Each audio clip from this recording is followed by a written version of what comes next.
This is Mama Miche, and today in the Magic Kitchen, my version of the viral lasagna soup.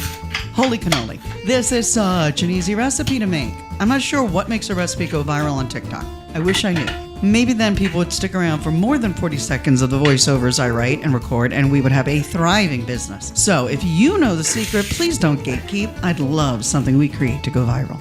In a lasagna soup, not COVID way. We've been doing this soup series, and I'm here for all the soups. I think I tend to like soups that are heartier, and this is one hearty soup. If you want to go meatless, I would load up on all the mushrooms and lentils, or one of those factory laboratory-made meat substitutes if that floats your boat. If you're carnivore like me, the combination of Italian sausage, sweet or spicy, totally your preference, and some ground beef or turkey is perfection. The only thing I would do differently next time is put the lasagna noods in a bag to break them, and then drop them into the soup. I almost took an eye out with the noodle shrapnel flying around.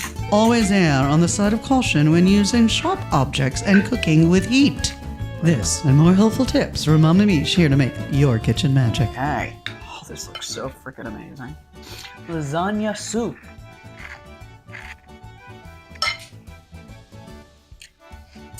You should make some lasagna soup tonight. Let's eat.